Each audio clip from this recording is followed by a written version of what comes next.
Hello दोस्तों, पुनः एक बार फिर आप लोगों का मेरे YouTube channel Careerlogy Star में बहुत बहुत स्वागत है।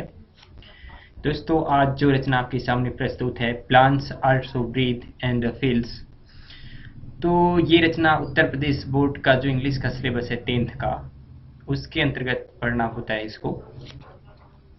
The plants also breathe and feel, इसका मतलब होता है कि जो पौधे होते हैं वो भी सांस लेते हैं और महसूस करते हैं। मतलब पौधे भी सांस ले सकते हैं और वो भी महसूस करते हैं। तो ये जो रचना है वो जगदीश चंद्र बोस के जीवन से रिलेटेड रचना है कि जिस समय उन्होंने जो है एक कैस्कोग्राफ बनाया था, एक ऐसा रचना बनाया था जो ये साबित कर दिया कि जो पौधे होते हैं वो भी सांस लेते हैं, उनके पास हार्ट होता है, वो भी महसूस करते हैं और उनके पास भी साइट्स होता है। मतलब ऐसा उनके पास ज्ञानेंद्रियाँ होती हैं जिससे वो लोगों को देख लेते हैं कि कोई उनकी तरफ आ रहा है। तो इसी इन्हीं विषय से जुड़ी और कुछ उनके जीवन से जुड़ी घटनाएं जो हैं वो इस लेसन के अंतर्गत हमको पढ़नी है। तो देर न करते हुए चलते हैं लेसन की ओर और देखते हैं इस लेसन का हिंदी अनुवाद। It was an event that surprised scientific world। यह एक ऐसी घटना थी जो साइंटिफिक वर्ल्ड मीन्स होता है कि जो वैज्ञानिकों का जगत होता है, मतलब ये ऐसे समाज जहाँ पे वैज्ञानिक लोग रहते हैं तो उसको साइंटिफिक वर्ल्ड बोलते हैं। तो जो वैज्ञानिकों का समाज था उसको जो है आश्चर्यचकित कर दिया। It was an undreamed things, और ये जो था ये एक ऐसी घटना थी जो कल्पना से भी परे थी, यानी जिसके बारे में हम सोच भी नहीं सकते थे, जिसके बारे में कभी ख्वाब में भी सोचा नहीं जा सकता था, वो घटना थी। Here was a man who built an unique instrument. एक ऐसे व्यक्ति थे जिन्होंने एक बहुत ही अनूठा जो है यंत्र बनाया। यूनिक मीन्स होता है अनूठा और इंस्ट्रूमेंट मीन्स होता है यंत्र। तो एक ऐसे व्यक्ति थे जिन्होंने एक अनूठा यंत्र बनाया। An instrument that could measure the growth of plants, और यह एक ऐसा यंत्र था जो पौधों के विकास को जो माप सकता था, यानी किस तरह से पौधे विकास करते हैं उनके विकास को वो दर्शा सकता था, यानी दिखा सकता था। Here was a man who had proved with his wonderful machine that plants have heart and can feel.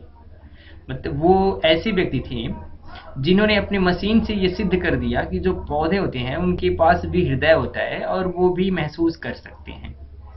The machine shows that plants have site and a sense which tells them that A stranger is approaching.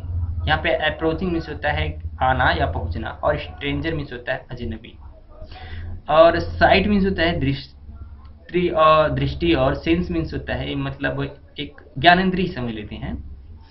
तो जो machine थी वो हमको ये दिखाती थी कि जो पौधे होते हैं उनके पास एक दृष्टि होती है और कोई अजनबी या कोई अननोन व्यक्ति उनकी तरफ आ रहा होता है, ऐसा महसूस करने के लिए उनके पास ज्ञानेंद्रियां होती है। तो ये जो मशीन बनाए थे वो मशीन ऐसा था कि वो बता सकती थी कि जो पौधे होते हैं उनके पास जो है कोई ऐसी दृष्टि होती है या कोई ऐसा सेंस होता है जो लोगों के को जो है महसूस कर सकते हैं, लोगों को देख सकते हैं। Your instrument is very wonderful things said the great man who had come to Paris congress of science in 1900। आपका जो यंत्र है, इंस्ट्रूमेंट जैसा कि हम पहले बता चुके हैं, इसका मतलब होता है यंत्र। आपका जो यंत्र है वो बहुत ही आश्चर्यजनक है। जो लोग जो है पेरिस का जो संगठन था, कांग्रेस मीन्स होता है संगठन और साइंस मीन्स होता है विज्ञान, यानी पेरिस में जो विज्ञान का जो संगठन था जो 1900 ईस्वी में जो है वो हेल्ड हुआ था, तो वहाँ पे जितने भी लोग आए थे उन्होंने कहा कि जो आपका ये यंत्र है वो बहुत ही आश्चर्यजनक है। They were amazed as the inventor showed them how to use the machine. वे सभी लोग आश्चर्यचकित रह गए जब खोजकर्ता, यानी मतलब इन्वेंटर मीन्स होता है खोजकर्ता, मतलब बनाने वाले ने जब ये दिखाया कि किस तरह से ये मशीन काम करता है, तो वहाँ पे जितने लोग थे वो सभी लोग जो थे वो अमेज्ड मीन्स होता है आश्चर्यचकित होना, तो वो सारे लोग आश्चर्यचकित हो गए। What do you call the instruments? They asked. उन्होंने पूछा कि तुम इस यंत्र को क्या कह के बुलाती हो, या मतलब इस यंत्र का क्या नाम है। ए केस्कोग्राफ रिप्लाइड जगदीश चंद्र बोस। तो जगदीश चंद्र बोस ने उत्तर दिया कि इसको जो है केस्कोग्राफ कहते हैं। अब ये जगदीश चंद्र बोस जो है वो भारत के बहुत ही महान वैज्ञानिक थे और इन्होंने ही केस्कोग्राफ बनाया था। और इन्होंने ये सिद्ध किया था, सबसे पहले इन्होंने ही बताया था कि इंसानों के भांति जो पौधे होते हैं उनके अंदर भी संवेदना होती है, उनके अंदर भी फीलिंग्स होती है। तो उन्होंने कहा कि इस मशीन को जो है केस्कोग्राफ कहते हैं। The great scientist who had build the sorry, यहाँ पे लिखने में थोड़ा सा मिस्टेक होता है, इसको सही कर लेते हैं। चलिए फिर से देख लेते हैं। What do you call the instruments?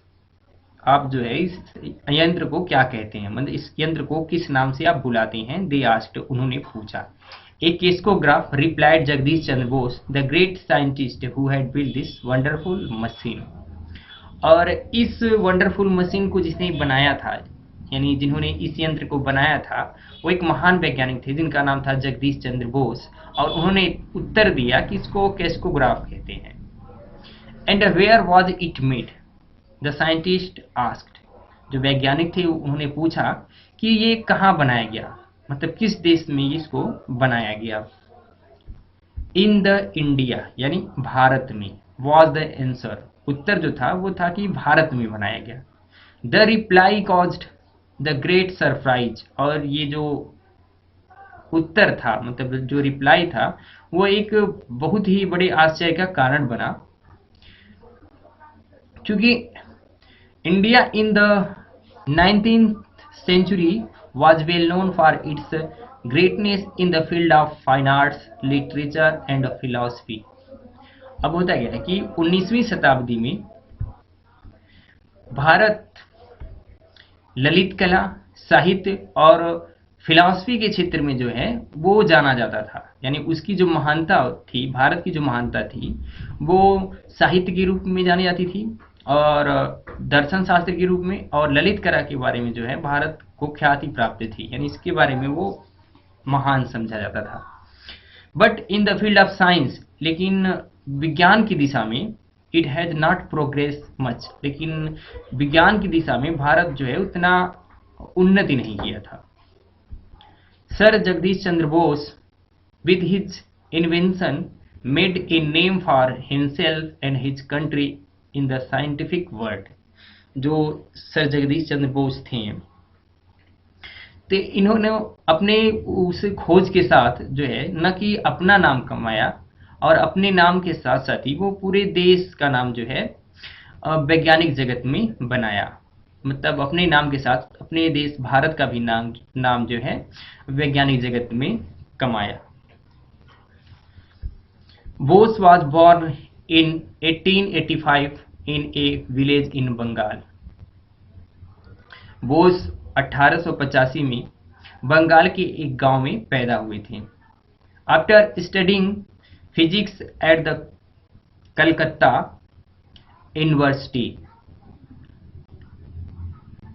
यहाँ पे जो कोलकाता है, मतलब जो कलकत्ता है उसको हम पहले कलकत्ता कहते थे, आज उसको जो है कोलकाता कहा जाता है। तो अपना जो फिजिक्स का वो अध्ययन था वो कोलकाता यूनिवर्सिटी से उन्होंने किया। He went to England for further studies. और आगे जो है अन्य अध्ययन के लिए वो इंग्लैंड चले गए। He had graduated from Cambridge. और वहाँ जा करके उन्होंने जो है कैम्ब्रिज यूनिवर्सिटी से जो है स्नातक की डिग्री हासिल की। Then return to India. और फिर वो भारत वापस आए। And was appointed professor of physics in Presidency College at Calcutta. और कलकत्ता के प्रेसिडेंसी कॉलेज में, सॉरी, वहाँ से आने के बाद, वापस आने के बाद जो है कलकत्ता के प्रेसिडेंसी कॉलेज में उनको प्रोफेसर के रूप में नियुक्ति मिली। A 3 years struggle began between Bose and the government, in which he was victorious. एक 3 वर्ष का जो है स्ट्रगल, स्ट्रगल मीन्स होता है संघर्ष, और बिगिन मीन्स होता है जारी होना, यानी सरकार के बीच में, गवर्नमेंट मीन्स होता है सरकार, सरकार के बीच और बोस के बीच है, यानी जो जगदीश चंद्र बोस थे उनके बीच लगभग 3 साल तक जो है संघर्ष जारी रहा, और जिसमें वो विक्टोरियस हुए, मतलब विजयी हुए, यानी उस संघर्ष में वो विजय हासिल किए। अब उनका संघर्ष क्या था और उनका जो स्ट्रगल क्या था उनके बीच, सरकार के बीच, वो आगे ये था कि an Indian in those day of British rule, यानी अंग्रेजों के रूल के हिसाब से, अंग्रेजों के नियम के हिसाब से, कि उन दिनों एक भारतीय नागरिक को usually received 2/3 of the salary paid to European professor, यानी जो यूरोपियन प्रोफेसर होते थे तो उनका जो वेतन मिलता था, उस वेतन का 2/3 भाग जो होता था वो भारत के जो प्रोफेसर होते थे उनको दिया जाता था। Bose appointment was temporary one, और जो बोस जी का नियुक्ति था वो अस्थायी था, यानी पूरी तरह से वो प्रोफेसर पे नहीं, उनको जो टेम्परेरी में रखा गया था। So he was given only half the rate for a European, और इसलिए उनको जो एक यूरोपियन का जो वेतन होता है, एक यूरोपियन प्रोफेसर का जो वेतन होता था उसका आधा ही उनको दिया जाता था।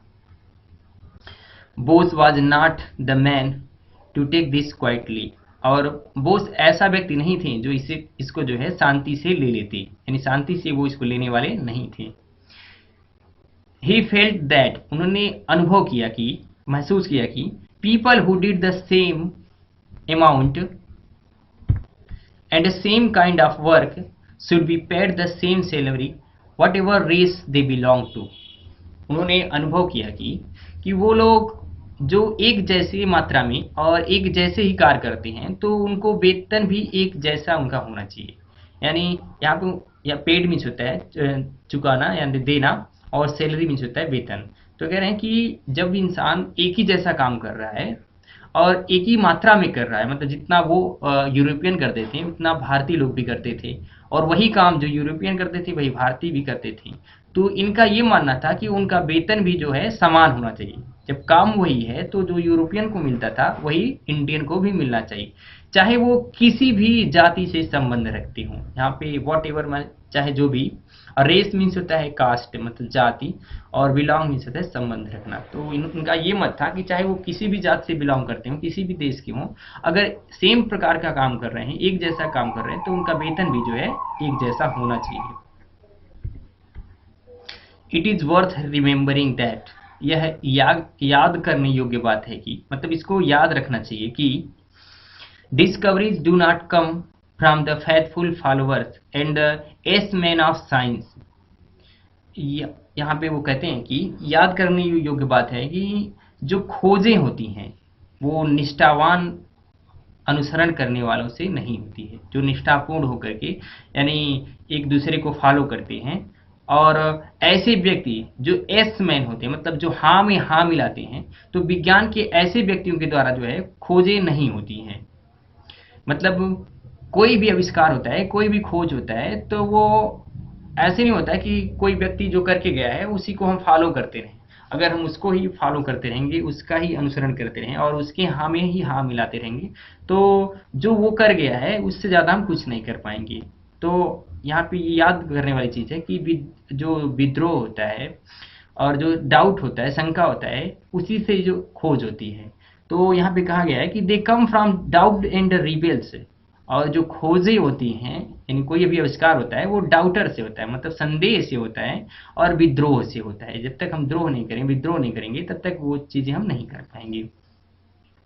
Bose was by nature A rebel, और बोस अपने स्वभाव से ही द्रोही थे। रेबेल मीन्स होता है किसी चीज़ का विरोध करने वाला, विद्रोही जिसे हम कह सकते हैं। तो जो ये थे वो स्वभाव से ही जो सुभाष चंद्र बोस कह रहे हैं, जगदीश चंद्र बोस स्वभाव से ही विद्रोही थे। He refuse to touch any part of his salary for 3 years, और वो 3 साल तक अपने तनख्वाह का एक भी हिस्सा जो है टच करने से, मतलब छूने से उन्होंने मना कर दिया। यानी 3 साल तक उन्होंने कोई वेतन नहीं लिया। It was question of his self respect, और ये उनके आत्मसम्मान की बात थी। And he was not ready to give of his principle, और अपने वो सिद्धांत को भी छोड़ने वाले नहीं थे, मतलब अपने सिद्धांत को वो छोड़ने के लिए तैयार नहीं थे। इन द एंड, और अंत में, विक्टोरी वॉज हिज, और इस तरह से उनका विजय हुआ, और उनको उतना ही वेतन दिया गया जितना यूरोपियों को दिया जाता था। Bose now began the work which made him famous all over world. Bose जो है अब आगे एक ऐसा काम शुरू कर दिया जिसने उन्हें पूरे संसार में जो है फेमस कर दिया। यानी कैसा काम शुरू कर दिया जिससे वो पूरे विश्व में जो है वो फेमस हो गए। He had from boyhood been interested in animal and plants life. उनका जो इंटरेस्ट था, मतलब जो रुचि थी, वो बचपन से ही जानवर और पेड़ पौधों के जीवन से थी।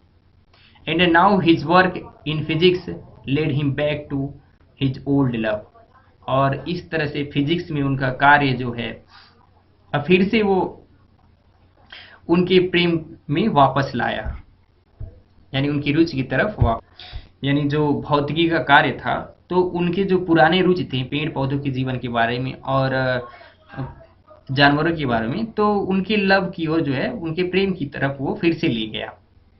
He had noticed that his wireless receiver showed sign of tiredness after it had been used for some time. इन्होंने ध्यान दिया कि उनका जो वायरलेस रिसीवर था, मतलब जो उनका वो फोन था जिसे हम क्या बोलते हैं, मतलब एक ऐसा फोन होता है जिसे हम संदेश पहुंचाते हैं एक दूसरे जगह, तो उनका जो वो फोन था वायरलेस था, वो कुछ समय यूज करने के बाद, मतलब कुछ समय जो है उसका प्रयोग अगर किया जाता था तो वो एक सिग्नल दिखाता था जिससे ऐसा लगता था कि वो थक चुका है, मतलब उसका जैसे बैटरी लो हो जाए, और जैसे हमारा फोन नहीं होता है तो बैटरी लो हो जाती है, तो वो ऐसा बताता है कि अब मेरी ऊर्जा जो है खत्म हो चुकी है। तो उसी तरह से उनका वायरलेस फोन जो था वो कुछ समय यूज होने के बाद जो है एक सिग्नल देता था कि वो थक चुका है।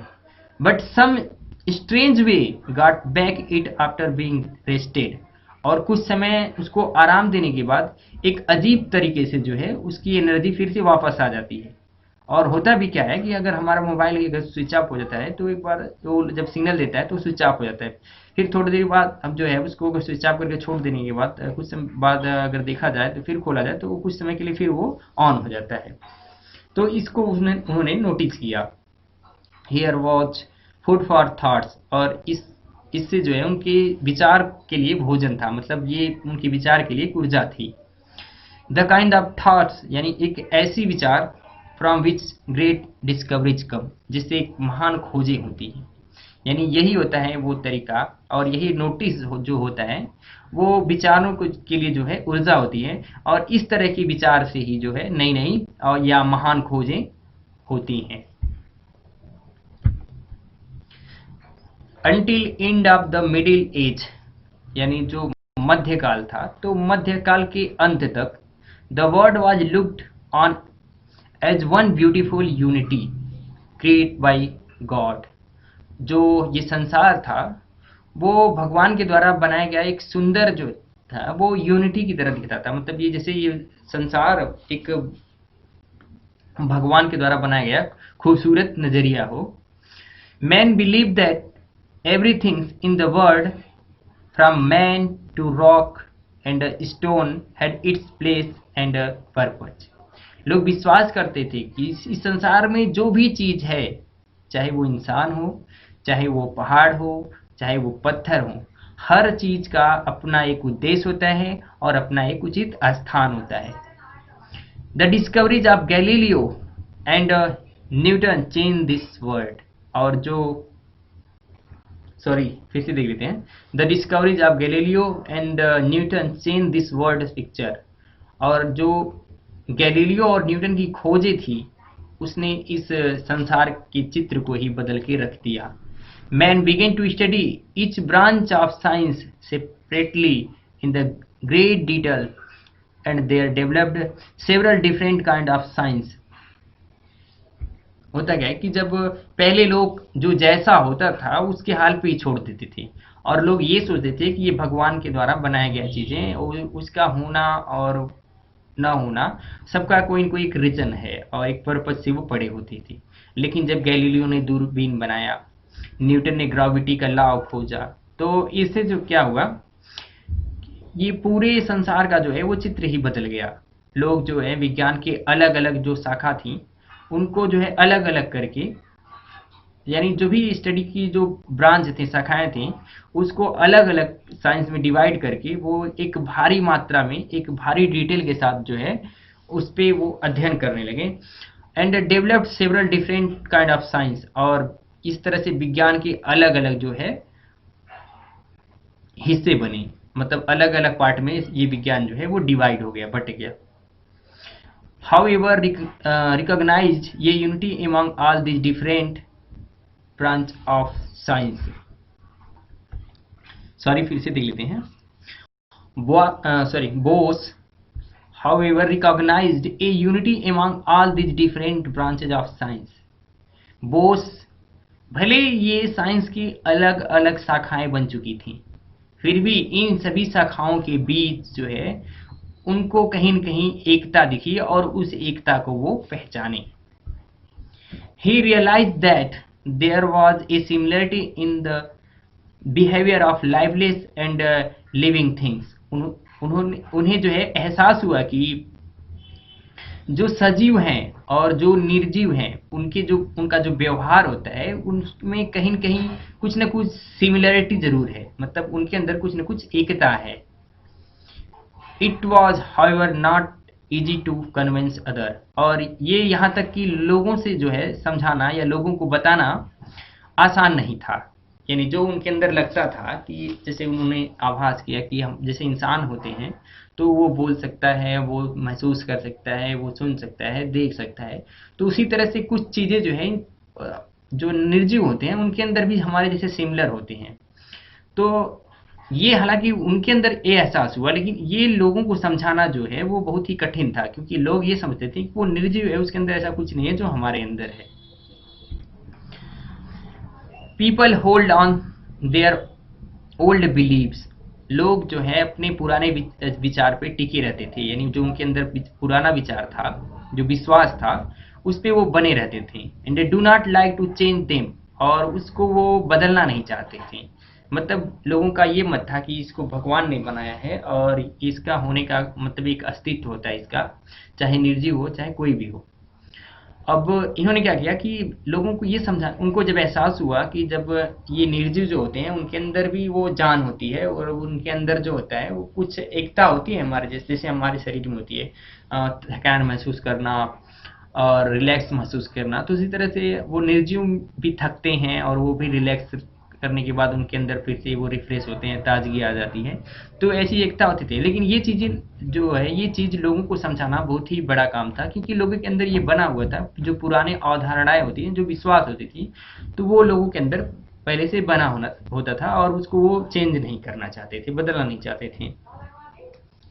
बोस सजेस्टेड दैट, बोस ने सुझाव दिया कि the animals, vegetables and minerals kingdoms were one and had a great deal in common. यहाँ पे बोस कहते हैं कि जो जगदीश चंद्र बोस हैं उन्होंने सुझाव दिया कि जो ये वेजिटेबल्स हैं, मतलब जो शाक हैं, मतलब हरे पत्ते वाले जो पेड़ पौधे हैं, जो मिनरल्स हैं, मतलब जो खनिज हैं, और जो ये नॉन लिविंग थिंग्स है और जो लिविंग थिंग्स है, वो संपूर्ण जगत एक है। और इनके बीच जो होता है एक बहुत बड़ा जो है वो सिमिलरिटी है, मतलब हर एक बहुत बड़ा एक भारी मात्रा में उनके अंदर जो है कॉमन चीज है। कॉमन का मतलब होता है जो दोनों में पाया जाता हो, यानी उनके अंदर कहीं न कहीं एक बड़ी मात्रा में जो है वो समानता है, चाहे वो निर्जीव हो या सजीव हो। ही सेड दैट, उन्होंने कहा कि प्लांट्स एंड मेटल्स, चाहे पेड़ पौधे हों चाहे धातुएं हों, had a life of their own, उनका खुद का जीवन होता है, एंड कुड बिकम टायर्ड, और वो थक सकते हैं, डिस्प्रेस्ड, निराश हो सकते हैं, और हैप्पी या खुश हो सकते हैं।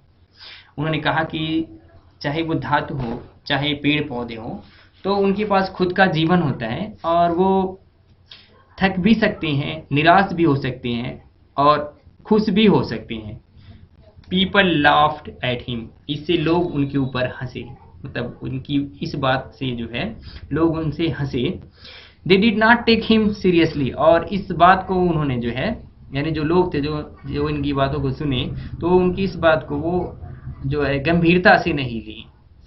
आज अगर आपके सामने शायद इतना विकास होने के बावजूद भी अगर आपके सामने कोई ये कहे कि पेड़ भी सुनते हैं, पेड़ भी वो हंसते हैं और वो खुश होते हैं, वो भी थकते हैं, तो शायद आप भी यही कहें कि लगता है ये पागल हो गया है जो बता रहे हैं।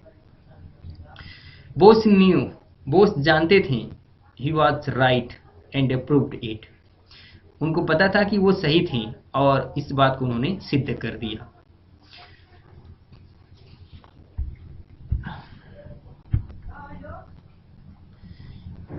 टू बिगिन विथ, यानी शुरू शुरू में, he designed and built a machine, उन्होंने एक ऐसा मशीन बनाया, which record his feeling with maximum exactness, जिन्होंने उनकी भावना को, यानी इस बात को कि मतलब जो सजीव होते हैं उन्हीं की भांति निर्जीव के अंदर भी वो समानता होती है, तो उनके इस फीलिंग को जो है अधिकतम रूप से जो है वो प्रदर्शित किया, यानी उसको मैक्सिमम रूप से जो है वो दर्ज किया, यानी वो मशीन जो है ये सिद्ध की अधिकतम रूप से कि वास्तव में वो सही थी। दिस वाज केस्कोग्राफ, और ये मशीन था जिसका नाम था crescograph, the amazing instrument which record the growth of plants, और यह एक बहुत ही विचित्र मशीन थी जो पौधों के विकास को दर्ज कर सकती थी। यानी वो बता, it magnifies the movement of plants tissue 10,000 times, ये जो मशीन थी जो पौधों का पौधों के तंतु होते थे, मतलब जो उनके टिश्यू होते थे, तो उसके विकास को वो 10,000 गुना जो है वो बड़ा करके दिखाते थे, यानी उस जो विकास करते थे तो उसको वो बढ़ा देती थी, यानी कि विकास की प्रक्रिया को वो बढ़ा के दिखाती थी। And can record he, can record, यहाँ पे ही रिएक्शन है बल्कि द रिएक्शन होना चाहिए, सही करके यार फिर से देख लेते हैं। It magnifies the movement of plant tissue 10,000 times, ये जो है पौधों के तंतुओं के जो विकास होता है उसको 10,000 गुना बढ़ा देती है। And can record the reaction of plants to manure, noise and other stimuli, और जो पौधों की प्रतिक्रिया होती है, यहाँ पर रिएक्शन में होता है प्रतिक्रिया, जो उनकी प्रतिक्रिया होती है खाद के प्रति, शोर के प्रति और अन्य जो है उत्तेजक चीज़ों के प्रति, वो उसको दर्ज करती थी। यानी जो मशीन थी वो उनके टिश्यू का जो विकास करता था वो टिश्यू, तो उसको 10,000 गुना बड़ा करके दिखाती थी, और जो खाद पा करके या शोर से और जो अन्य भी उत्तेजक चीज़ों से जो उनके अंदर प्रतिक्रिया होती थी, तो उस प्रतिक्रिया को भी वो दर्ज करती थी मशीन, यानी केस्कोग्राफ जो था वो दर्ज करती थी। The crescograph prove that Bose had not been wrong, जो केस्कोग्राफ था वो सिद्ध कर दिया, उस मशीन ने ये सिद्ध कर दिया कि बोस जो थे वो गलत नहीं थे। इट शो दैट, यह दिखाती थी कि प्लांट्स हैव हार्ट, कि जो पौधे होते हैं उनके पास हृदय होता है, and are capable of feeling, और महसूस करने के ये योग्य होते हैं। जो मशीन होती है वो बताती है, वो दिखाती थी कि जो पौधे होते हैं तो उनके पास हार्ट होता है, दिल होता है, और वो महसूस करने की क्षमता भी रखते हैं। The crescograph indicated that the plants have keen sight and react to ray of light and wireless wave, जो केस्कोग्राफ होता है वो इंडिकेट करता था, यानी इशारा करता था या बताता था कि the plants have a keen site, जो पौधे होते हैं उनके पास एक कीन मीन्स क्या होता है? कीन मीन्स होता है, यहाँ उत्सुक होता है, कीन means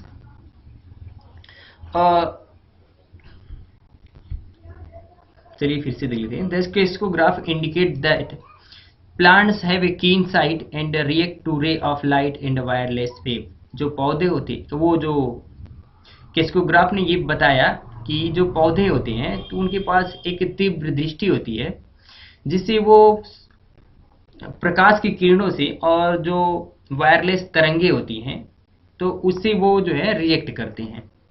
the machine prove that, machine ने सिद्ध कर दिया कि plants have a special sense which tell them of approaching of stranger, कि जो पौधे होते हैं उसके पास एक विशेष ज्ञानेंद्रियां होती है, एक विशेष सेंस होता है, जिससे वो जो उनको बता देता है कि कोई अजनबी जो है वो उनकी तरफ आ रहा है।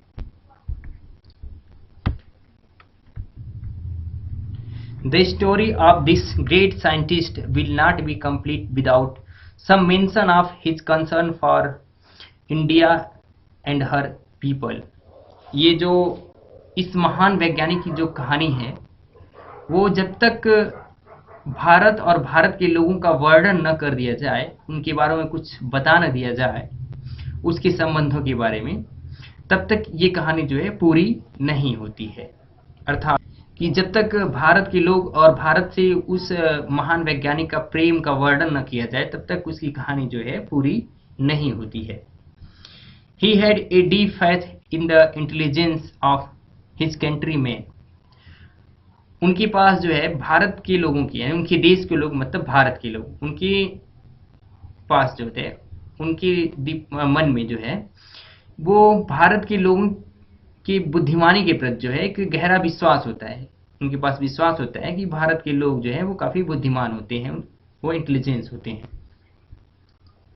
Bose was certain that, Bose को ये निश्चित था, यानी उनको अच्छी तरह से पता था कि they were capable of doing great things today as their ancestor had done in the past. यानी उनको पूरा विश्वास है कि वे लोग उस काम को करने, उस महान काम को जो है करने के योग्य हैं, जिसको हमारे पूर्वज ने जो है काफी लंबे समय पहले किया था।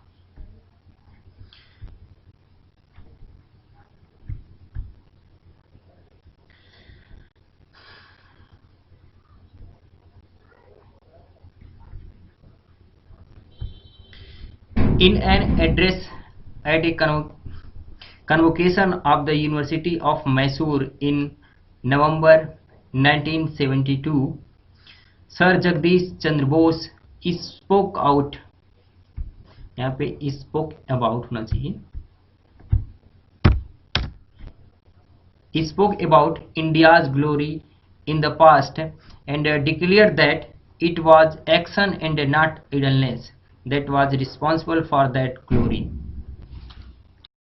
यहाँ होता क्या है कि जो जगदीश चंद्र बोस होते हैं, वो जब 1972 में मैसूर में नवंबर 1972 में जब विश्वविद्यालय का दीक्षांत समारोह होता है, तो वहाँ पे वो लोगों को एड्रेस करते हुए, मतलब संबोधित करते हुए भारत के गौरव के बारे में कहा। और उन्होंने कहा कि जो उन्होंने ये घोषणा की कि it was action and not idleness that was responsible for that glory.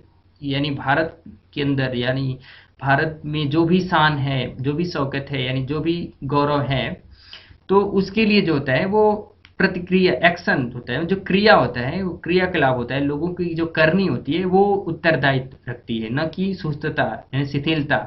यानी कहने का मतलब ये है कि लोगों को वो एड्रेस करते हुए उन्होंने ये बताया कि भारत के पास जो भी गौरव है उसका जो रिस्पॉन्सिबल है वो तो होता है एक एक्शन, मतलब कर्म होता है। यानी लोगों ने अच्छा कर्म किया था और अच्छे दिशा में उन्होंने काम किया, इसीलिए जो है भारत आज गौरववान है, न कि शिथिलता। आगे उन्होंने कहा, सॉरी यहाँ देखते हैं, ही बिलीव दैट, उन्होंने वो विश्वास करते थे कि there could be no happiness for a single person unless it had been won for all.